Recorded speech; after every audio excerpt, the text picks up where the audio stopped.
You're told that it's not only the Nazis who killed Jews, but all Germans killed them. And not only all Germans, all Christians wanted Jews to be killed. So the narrative is going to change to include everyone. Everyone who's not Jewish living in Western society is somehow going to be implicated in this. Who then are the good people? Well, you could say the Danes helped Jews, or something, but there's a small country, or some other groups. We say there were some righteous Gentiles, but there are not too many of them. You don't bother to focus on this. The good people are those who suffer with the Jews, blacks, homosexuals, right? All these other groups. And not only that, but Hitler, according to this myth, went around killing homosexuals as thoroughly as he killed Jews. Lesbians, of course, I don't think there's a single example of a lesbian killed by the Nazis, but a monument in Berlin to lesbians who were killed by Hitler. So what you do is you include all these preferred victim groups, and Jews see them as their allies in a common struggle against Nazism, which is linked to fascism, which is linked to the right, and which is finally linked to white Christian society. Right? It's all very simple. And I think this transformation occurs in the 1960s, 1970s. You would walk into a synagogue and you would no longer see, I don't know, on some fast day, you wouldn't see any longer the stuff you used to see, ancient symbols. You see pictures of people in concentration camps. And we're reminded that this was done not only by Nazis, it was done by Pius XII, done by all these other people. They all had a hand in this destruction. Now, of course, this is a gross oversimplification. It is a lie almost, on a scale with Nazi lies, but it is accepted. And there's a predisposition, particularly among Eastern European Jews, to believe this, because they've left a society in which Christians did persecute Jews. The ones who came from Germany or these places, no, they had lived in, they were already emancipated, or this before they came. They were part of the general society in some sense. But the ones who came from Eastern Europe remembered, had bitter experiences back there, and this narrative that everyone who has persecuted us, and generally European Christians and their American descendants are suspect of having Nazi or anti-Semitic sentiments. I think it is very hard. It's very hard to understand the cultural, social radicalization of Jews. Not just about the fact that they're socialists, but that they support the cultural, social left, not just the economic left. I think this is hard to explain unless you take into account the change in the view of the Holocaust, the centrality of the Holocaust. One might say for Jewish memories, folk memories, even for people who never went through the Holocaust. This becomes the centerpiece, and then finally the attempt to extend guilt to the entire white Christian population. And I think this is a critical step in understanding why Jews, particularly in the United States, and I see in Germany and other countries, have become radicalized. If you notice, there's also a spate of Holocaust museums, right? And this does not go away. Many of the ritual practices, the observances of Jews within a traditional Jewish community are no longer kept. So this is not going to bind the group together. What will bind the group together is a sense of an enemy. The enemy unites. And the enemy is basically white Christian society. That is, to whatever extent it remains a white Christian society.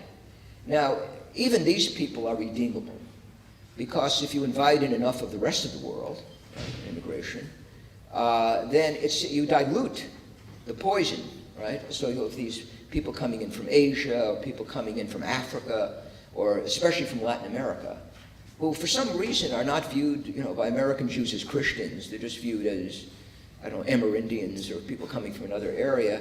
The more you emphasize the role of victims, of other victim groups, the less America will look like the country that might, turn against the Jews. And in my book on multiculturalism, I quote Abe Foxman, the head of the Anti-Defamation League, who is sort of, in many ways, the perfect exemplar of all the attitudes that I'm describing. And he makes a statement that within 50 years, America will no longer be a white Christian country, and we can feel safe. So, I mean, there is this strong animus, which I think is present, and it is, at this point, very hard to remove. Something that reinforces it, by the way, is when you have liberal Christians coming along and saying, yeah, we really did commit the Holocaust, and our group really did all these awful things, and we're responsible for what happened to you. I remember there was about 2 years ago, the Amish in Pennsylvania asked forgiveness of world jury for not having done enough to prevent the Holocaust. Now, these are 16th century German peasants who are locked in these villages who barely know what's going on in the world. They ask forgiveness, for the Holocaust. I remember seeing reading a statement by Ralph Reed, the head of the Christian Coalition, who is, I think now, a Fox regular contributor. And he pointed out, I think Fox made a comment that American Christians aren't aware enough, they're not sufficiently aware of all the things done to my people in the Spanish Inquisition. Whereupon Ralph Reed said, yes, I accept personal responsibility. Well, here I'm thinking of, how is this Baptist from England or something, how is he responsible for the Spanish Inquisition? Nor were any of Fox's ancestors. They were from Eastern Europe. They were not living in Spain. But I call this, it's a kind of surrogate atonement. Like you atone for something that you're in no way responsible for in relation to somebody who's in no way a victim. But you stand for, you are sort of a representative of the victimizing group, and the other is a representative of the victim group, right? So you go ahead and you apologize to that person. But every time this kind of silliness takes place, I think it encourages this hostile attitude toward white Christians, and it reinforces the belief that they're somehow responsible for something they never did. And I think in many ways the radicalization of Jews in the United States and to some extent in Western Europe becomes almost a model for other groups. I remember speaking to a close friend of mine, the late Will Herberg, who taught something like Jewish theology at a Protestant school, but Herberg was saying, Jews are becoming radicalized because they're imitating blacks. And I was thinking, I was very young at the time, I didn't want to hurt his feelings, but I was thinking that, no, the blacks are imitating Jews. I mean, the sense of alienation, the quest for the phony history you invent. You have to invent a history to explain your alienation. I'm alienated because they all did this or this or that to me. And again, I would sort of come back to a point that Professor Lin made, that if you're dealing with a group that has a very high IQ, you're not dealing with groups that are less intellectually vigorous, are less present in the professions, have less, are less clever at verbalizing. These attitudes are going to make themselves felt in the general culture. Okay. Black attitudes are important only because whites decide to notice them, because they fit into other agendas, and because, particularly in contemporary liberal Christianity, there is what I call the politics of guilt. So the Jewish influence makes itself felt because Jews make themselves felt, and particularly, as I said, in verbalizing, as a verbal class in television, you see them all the time in journalism, and you see, what is the effect of all of this? Well, I think if you look at I look at two areas we might say of Jewish activity, and I'll say which has had the more harmful effect. We're not looking for a positive effect here. I mean, Jews have had a positive effect on medical science and banking and areas like that. We're looking at the culture. I think there's been a generally negative effect in the United States, certainly in my lifetime. And I would say the two areas that people, that at least I have noticed. One of them is Jewish Zionist activity. I would say that this is annoying, but even if Jews weren't around, I could imagine particularly the Christian right, which is fanatically Zionist, pushing the Republican Party into taking a very strong Zionist position. I don't think the Jewish presence is absolutely essential. Second of all, I disagree with Mearsheimer and Wald's argument that there's something new about the way the Jewish lobby operates. It is no different from the way other lobbies, ethnic lobbies, have influenced America. It's just Jews have more power and more money. With one exception, the white Anglo-Saxon Protestant groups which pushed the United States into World War I because they were pro-British and used all of their influence in politics to do so. But one might say that in their defense, they were the majority in the country at the time. The Jews are only 2% of the population. But I don't think the Zionist influence would be totally gone even if no Jews were around, because it is such a powerful force, particularly in the Christian right. And not only among fundamentalists, but among other Christians who seem to accept the idea that Jews are a chosen people and that Israel is the country that they must occupy in order to be in conformity with God's will.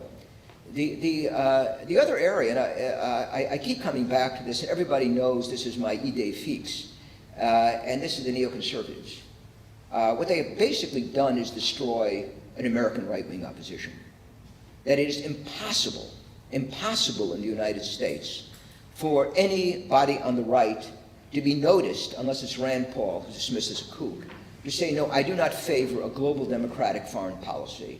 No, I do not favor this aggressive form of liberal internationalism, which the Republican Party is now pursuing, which it goes contrary to any kind of American conservative tradition. Nor is there any reason to see Israel, as the central focus of an American Jewish foreign policy. I am pro-Israel. I have members of my family who escaped from Central Europe, and they let them in there, and they lived in Israel. That's fine. But the notion that somehow one can only be a conservative by being a screaming Zionist is, I think, absolutely absurd. And yet this is the prevalent idea in the United States, that Zionism and conservatism travel together. Amongst with other things, of course, with Martin Luther King, Sidney Hook, all of these neoconservative heroes, Abraham Lincoln, Winston Churchill, and whatever. Basically, it is the whole iconography of the neoconservatism imposed on the conservative movement, a movement which is in no way conservative anymore.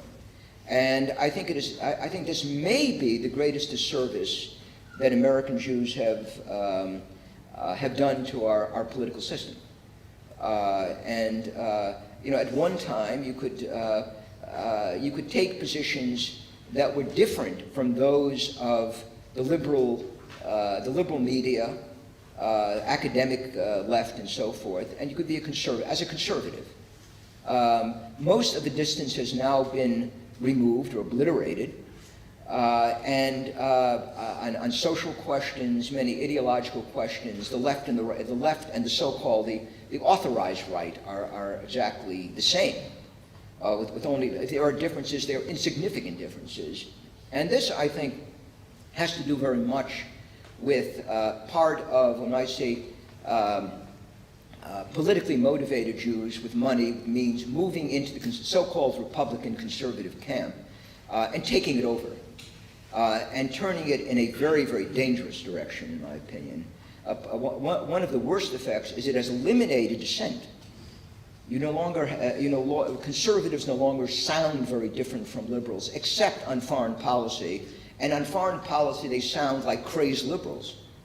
And I think that this has been an effect, one might say, of the presence and influence of Jews within the conservative movement.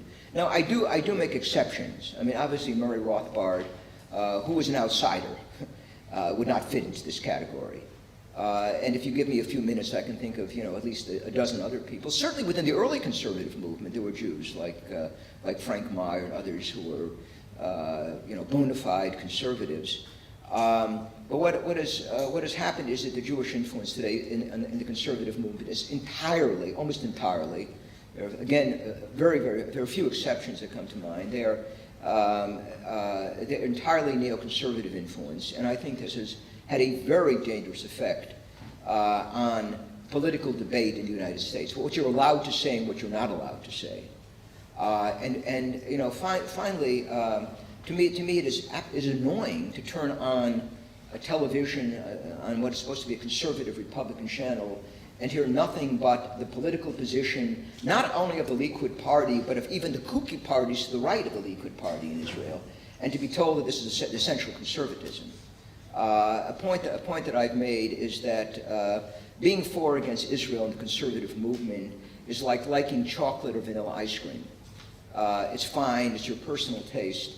It is not essential for determining whether one holds or does not hold a conservative worldview. And the fact that this is made the sine qua non of conservatism, together with all sorts of liberal ideas that in my youth we rejected as leftist ideas, is for me infuriating. And I think that this may be, at least for me, the most annoying sign of Jewish radical influence in the United States.